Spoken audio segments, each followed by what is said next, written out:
ఇందాక ముఖ్యమంత్రి మాట్లాడింది ఇందాకనే చూపించాను. సెకండ్ ఎపెక్స్ కౌన్సిల్ లో ఇక పర్మనెంట్ గా రాసి ఇచ్చిందంటే సెకండ్ ఎపెక్స్ కౌన్సిల్ లో అసలు నీళ్ళ గురించి ముచ్చటే లేదు, ఓన్లీ ఫర్ ఇయర్. అది ఇక్కడ చూడండి మీరు. ఇక 2023లో మనం బాగా పోరాడి అసలు 66-34 లేకుండానే కేఆర్ఎంబీలో అగ్రిమెంట్ చేసినాం 2023లో. ఏం మాట్లాడింది మన సెక్రటరీ కూడా నేను ఇక్కడ చదివి వినిపిస్తా మీకు. ఇది కేఆర్ఎంబీ మినిట్స్, 17వ కేఆర్ఎంబీ మినిట్స్, మొత్తం 40 పేజీలు ఉంది. అందులో ఒక్క పారాగ్రాఫ్ ఇక్కడ పెట్టినరు. ఎంత గట్టిగా ఆ రోజు బీఆర్ఎస్ ప్రభుత్వం పోరాడిందో ఒకసారి చదివి వినిపిస్తా. Page number 7, water sharing. In response, Chief Secretary Telangana stated that Telangana refused to give consent for 66-34 arrangements earlier. Also, since 3 projects of Telangana state, namely SLBC, Kalvakurti, Nettampadu, with an allocation of 40, 40, 25 TMC, respectively a total of 105 TMC are functioning, and no allocation has been made at this moment within 75% dependability of flows. Further, he stated that Telangana has already approached before KWD2 regarding these projects, and these 3 projects are in-basin projects and approved before bifurcation of Andhra Pradesh. Further, he expressed his apprehension that in view of notification of jurisdiction, these projects may not get water allocation. In continuation, he further stated that the ratio of 66-34 is an ad hoc allocation. It doesn't make any legitimacy. The ad hoc arrangement of 66-34 has nothing to do with KWDT1. This was done by the on the basis of analysis of administrative officers. And cheptu, this working arrangement was made for the year only. Now Government of Telangana demands 50-50 sharing ratio at 75% dependability for the working projects. ఇట్లా అనేక సందర్భం ఇందులో చాలా గట్టి కొట్లాడింది. Special Chief Secretary Telangana responded saying that these projects are functioning without proper allocation of water. The approvals for these projects could not be obtained for want of hydrology without proper allocation of water. These are surplus based projects and are operating before formation of the Telangana state. ఇట్లా చెప్తూ లాస్ట్లో చాలా గట్టి after ఏమైందనేది ఇక్కడ ఉంది. Special CS Telangana stated that board can't have this working arrangements continuously, and board is not empowered to make any working arrangement without consensus, and refuses to accept the working arrangement of 66-34 and demands for sharing of 50-50, and requested to address the issue to DOWR, RD and GR. Further, he suggested that in absence of consensus, the decision on water sharing ratio for distribution of water to the states, the working arrangements can be prepared by 3-member committee as per the requirements of both the states. ఇదంతా మన తెలంగాణ మాట్లాడింది. దీని మీద వాళ్ళు ఏమన్నారో చూద్దాం. After detailed deliberations, the board decided to refer the matter to DOWR RD for decision by the Apex Council. Further, board expressed that in absence of consensus for sharing of water for the current year 2023-24, working arrangements can be made by 3-member committee according to the water requirements of both the states. అంటే 66-34కు consensus రాలేదు.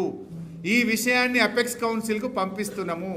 మరి ఈ సంవత్సరం తాత్కాలికంగా వాడుకోవడానికి ఒక committee వేసి రాష్ట్రాల అవసరాల ఆధారంగా వాడుకుందాం. అంటే మనం అంత గట్టిగా కొట్లాడితే ఈ డెసిషన్ వచ్చింది to the water requirements of both the states as and when.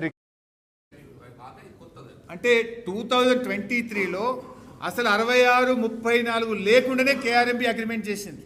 ఎందుకు ఈ పాయింట్ స్ట్రెస్ చేస్తున్నా అంటే మనం పోయినాక మళ్ళీ వీళ్ళు వచ్చి తెచ్చిరు దాన్ని. కొట్లాడి 66-34 లేకుండానే మనం ఈ కేఆర్ఎంబీ 17th బోర్డు మీటింగ్లో మనం మీట్ చేసుకున్నాం. రేవంత్ రెడ్డి అంటాడు 2020లో పర్మనెంట్గా రాసి ఇచ్చిండు అంటాడు. మీరు చూడండి 2023లో అసలు 66-34ను ఎత్తేయించిందే బీఆర్ఎస్ ప్రభుత్వం. కంటిన్యూస్గా 21-22లో కొట్లాడినాం, 22-23లో కొట్లాడినాం, 23-24లో కొట్లాడినాం, 50-50 ఇవ్వాలని 28 ఉత్తరాలు రాసినాం. 66-34 లేకుండానే ఇది మనం సాధించినాం.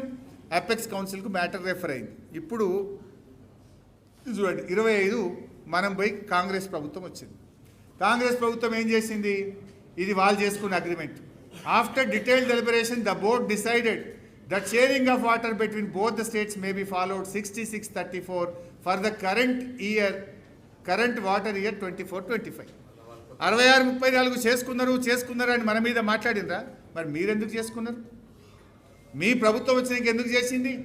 మీకంటే ముందు సంవత్సరం 2023-24లో బీఆర్ఎస్ పోరాడి 66-34ను తొలగించి అపెక్స్ కౌన్సిల్కు రెఫర్ చేసి ఆ 66-34 లేకుండా ఏ రాష్ట్రానికి ఎన్ని నీళ్ళలో 3-మెన్ కమిటీ ఆధారంగా వాడుకోవచ్చు అని మేం చేపిస్తే మళ్ళీ మీరు వచ్చి దాన్ని తీసేపిచ్చి 66-34ను తెచ్చిందే కాంగ్రెస్. ఇప్పుడు చెప్పండి, మరణ శాసనం రాసింది ఎవరు? మీరు కాదా? 66-34 లేకుండా మేము అగ్రిమెంట్ చేసినాం పోరాడి మీరు వచ్చి మళ్ళీ 66-34ను మళ్ళీ తీసుకొచ్చింది కాంగ్రెస్ పార్టీ. ఇది ఒకసారి ఆయన వీడియో కూడా వినండి. మనం 66-34 ఏదైతే 1 year కోసం ఒప్పుకున్నాము 2015లో దాన్ని అట్లాగే కంటిన్యూ చేస్తున్నారు.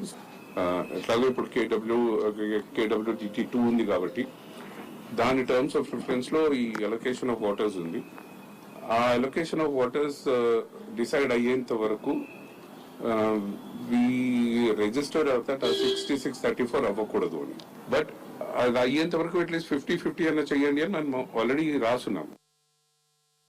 సో కాంగ్రెస్ గవర్నమెంట్ వచ్చినాక ఏం చేసింది? గదే 50-50 అడిగిందా? గదే 66-34 సంతకం పెట్టిందా? మేము 66-34 లేకుండా 2023లో వర్కింగ్ అరేంజ్మెంట్ చేస్తే తిరిగి 66-34 తెచ్చింది. ఏదైతే బీఆర్ఎస్ 50-50 ఇవ్వాలని 28 లేఖలు రాసిందో వాళ్ళు కూడా గదే చెప్పిండ్రు. అంటే వీటన్నిటికీ పరిష్కారం సెక్షన్ 3 కింద కృష్ణా జలాల పునఃపంపిణీ. అది సాధించిండు కేసీఆర్. ఫస్ట్ ఎపెక్స్లో కొట్లాడి, సెకండ్ ఎపెక్స్లో కొట్లాడి, సుప్రీంకోర్టుకు పోయి కేంద్రం మెడలు వంచి సెక్షన్ 3ని తెచ్చిండ్రు.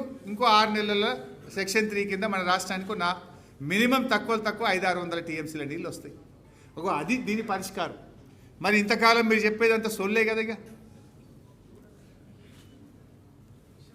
అయితే ఈ మధ్య ఇంకోటి మాట్లాడుతున్నారు వీళ్ళు, మాకు తెలంగాణ 71% రావాలి మేము ట్రిబ్యునల్లో కొట్లాడుతున్నాం. వీళ్ళేదో కొత్తగా కనిపెట్టినట్టు 71% రావాలని మేము ట్రిబ్యునల్ ముందు వాదిస్తున్నాము అని మేము పోయినాము, నేనే ట్రిబ్యునల్ కాడికి పోయినా అని ఉత్తమ్ కుమార్ రెడ్డి ఈ మధ్య మాట్లాడుతున్నాడు. అసలు ఇది చూడండి, డేటు జూలై 14, 2014. అంటే రాష్ట్రం వచ్చిన 42 రోజులకు, తెలంగాణ ఏర్పడ్డ 42 రోజులకు కేసీఆర్ గారు తెలంగాణకు 69% నీళ్లు రావాలని, దాని ప్రకారంగా సెక్షన్ 3 కింద ట్రిబ్యునల్ ఏర్పాటు చేయాలని 42 రోజులకే కేసీఆర్ రాసింది.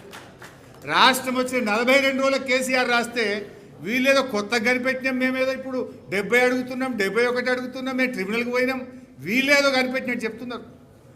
ఆనాడు రాష్ట్రం ఏర్పడ్డ 42 రోజులకే, అంటే కేసీఆర్కు నీళ్ల మీద ఎంత నిజాయితీ ఉంది, రాష్ట్రం మీద ఎంత కమిట్మెంట్ ఉంది, ఎంత పట్టుదల ఉందనడానికి 42వ రోజే కొత్త సంసారం. అధికారులు కూడా లేరు, మన ఐఏఎస్ ఎవరో తెలియదు, ఏడ కూర్చోవాలనో తెలియదు, సెక్రటరియట్లో కుర్చీల పంచాయతీ నడుస్తుంది. కానీ ఆయన ఫోకస్, కేసీఆర్ గారి ఫోకస్ 42వ రోజే 69% నీళ్లు తెలంగాణకు రావాలని, ఆ రోజే ట్రిబ్యునల్ ఏర్పాటు చేయాలని కేసీఆర్ గారు పోరాడింది. ఇది కేసీఆర్ గారి నిజాయితీ. ఈ లెటర్ చూసినాక ఇంకెవడన్నా మెడ మీద తలకాయనోడు కేసీఆర్కు ఇవాళ తెలంగాణకు ద్రోహం చేసినట్టు నమ్ముతాడు ఎవడన్నా? ఈ పిచ్చి మాటలు కాకపోతే ఏంది అసలు? ఈ ఒక్కటి కాదు, ఎన్ని లేఖలనే చూపిస్తాం ముంగట. ఇగో సెక్షన్ 3 కావాలని 32 లెటర్లు రాసినారు కేసీఆర్ గారు. 32 లెటర్లు, ఒకటి కాదు, రెండు కాదు. మీరు చూస్తే ఇక ప్రధానమంత్రికి రాసిన లేఖ 17వ letter from CM government of Telangana to prime minister on section 3, 26/12/2018.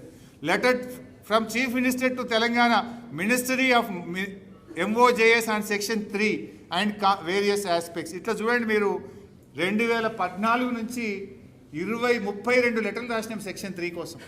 32 లెటర్లు రాస్తారు, ఫస్ట్ ఎపెక్స్లో మాట్లాడతారు, సెకండ్ ఎపెక్స్లో మాట్లాడతారు, సుప్రీంకోర్టుకు వెళ్తారు, చివరికి కేంద్రం మెడలు వంచి సెక్షన్ 3 తెస్తేనే కదా ఈరోజు నువ్వు పోయి ట్రిబ్యునల్ ముందు వాదిస్తున్నావు.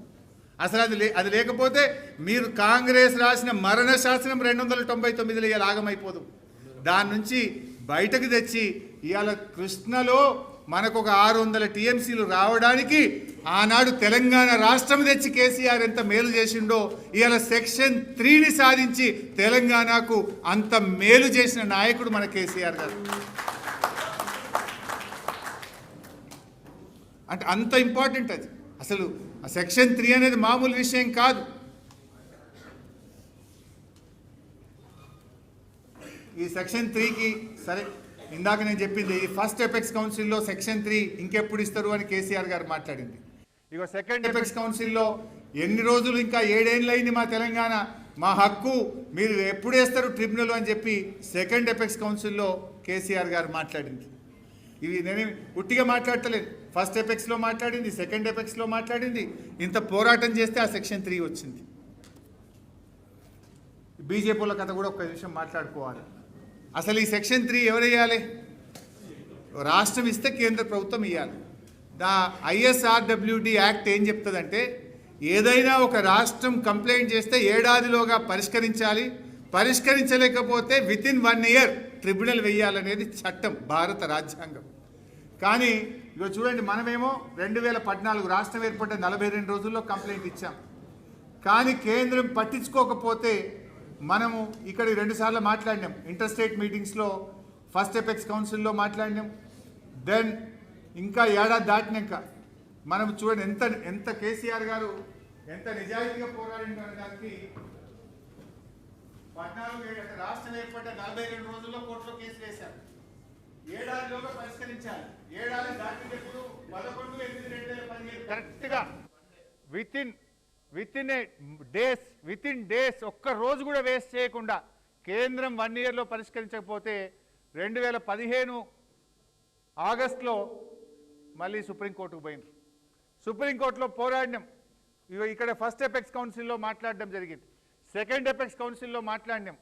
సెకండ్ ఎపెక్స్ కౌన్సిల్లో వాళ్ళు కేంద్రం ఒప్పుకున్నది, లేదు మీరు విత్డ్రా చేయండి సుప్రీంకోర్టుకి వెళ్ళి, మేము ట్రిబ్యునల్ వేస్తాము అని కేంద్రం దిగొచ్చింది.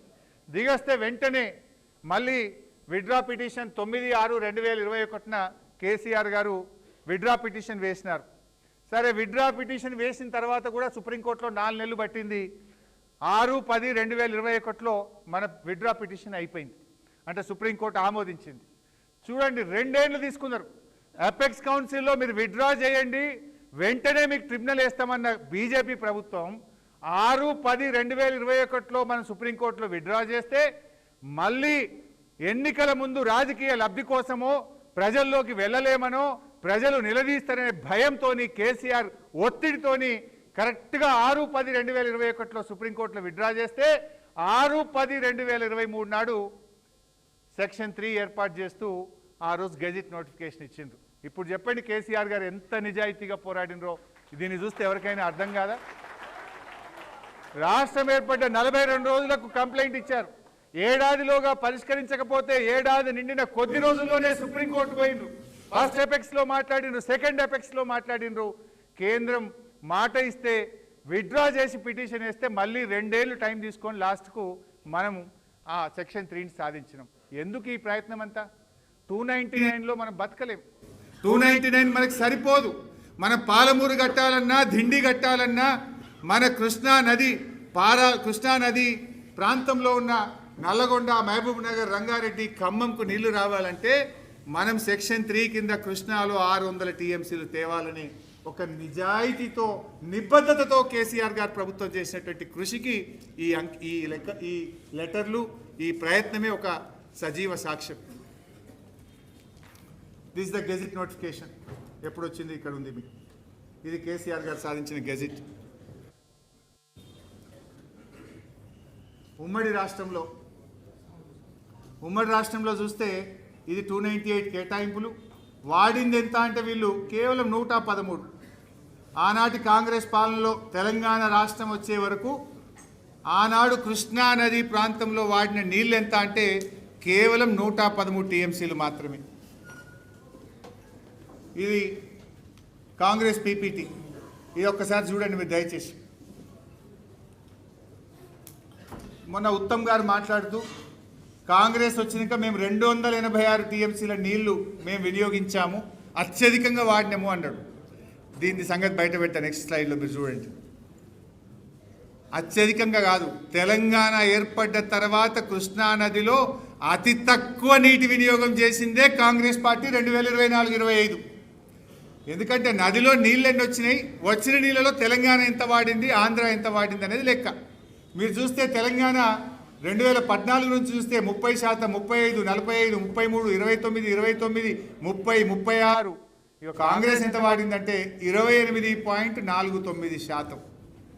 అంటే నువ్వు ఎంత పర్సెంటేజ్ వాడినావు అన్నది ముఖ్యం. అంటే తెలంగాణలో రాష్ట్రం ఏర్పడ్డ తర్వాత కృష్ణానదిలో మొన్నటి 2024-25 కాంగ్రెస్ పాలనలో అతి తక్కువ కృష్ణానది నీటి వినియోగం జరిగింది అనడానికి ఇంతకంటే ఇంకేం సాక్ష్యం కావాలి? దీన్ని దాచిపెట్టి 286 చూపిస్తారు. నీళ్ళు ఎక్కువ వచ్చినాయి, మరి ఆంధ్రప్రదేశ్ 718 వాడింది, అది ఎందుకు చూపిస్తలేవు? వాళ్ళకు కేటాయింపు వాళ్ళది 66 అయితే 71% వాడినరు, దాని మీద ఎందుకో మాట్లాడవు. ఆంధ్రప్రదేశ్ వాడిన దాని మీద ever lowest utilisation is done during the period of Congress. ఇక వీళ్ళ మాటలు పూటకో మాట గడియకో లెక్క, కనీస అవగాహన ఉండదు. ఒకసారి ఆపు రేవంత్ రెడ్డి ఒకసారి ఏమంటారంటే అసలు 500 చాలు మాకు కృష్ణల, 500 ఇచ్చి చంద్రబాబు నువ్వు ఎన్నెన్నో కట్టుకో అంటాడు. ఓసారి లాయర్లతో రివ్యూ చేసి 923 కావాలి, 904 కావాలంటాడు. ఇక ఉత్తమ 700 చిల్లర ఆయన అడుగుతాడు, 763 అంటాడు. అసలు ముఖ్యమంత్రికి మంత్రికి ఒక అవగాహన ఉండదు. ముఖ్యమంత్రిది ఓ మాట, రేవంత్ రెడ్డిది ఒక మాట, రేవంత్ రెడ్డిది డబుల్ మాటలు. ఒక్కసారి చూడండి. కృష్ణా బేసిన్ మీద మా ప్రాజెక్టులకు మీరు ఎన్ఓసి ఇవ్వండి. ఈ 2 ఎన్ఓసీలు ఇచ్చిన తర్వాత మేము మీ ప్రాజెక్టులకు ఎలాంటి అభ్యంతరం పెట్టము. ఓ 1000 టీఎంసీలు దాదాపు గోదావరి మీద, ఒక 500 టీఎంసీలు కృష్ణా బేసిన్ మీద మా ప్రాజెక్టులకు మీరు ఎన్ఓసి ఇవ్వండి. ఈ 2 ఎన్ఓసీలు ఇచ్చిన తర్వాత మేము మీ ప్రాజెక్టులకు ఎలాంటి అభ్యంతరం పెట్టము. ఈ తర్వాత 904 కావాలని ఒక రివ్యూ మీటింగ్లో సీఎం ఆఫీస్ ఇచ్చిన ప్రెస్ నోటు. ఇక్కడ 500 చాలన్నాడు, అక్కడ 904 అంటే మొత్తం తెలంగాణకి 763 టీఎంసీలు కేటాయింపజేయమని చెప్పి ఈ ట్రిబ్యునల్ ముందు మా వాదనలు వినిపిస్తున్నాము. అంటే ఇప్పుడు 500 చాలని అవగాహన లేని మాట అనుకోవాలనా, 904 అని అతి తెలివి అనుకోవాలనా, 763 అని చెప్పి ఉత్తమ మాట నమ్మాలనా? అసలు ఎంత స్పష్టత లేకుండా మాట్లాడే వీళ్ళకి అసలు తెలంగాణ హక్కులు కాపాడుతారని మనం నమ్మొచ్చా?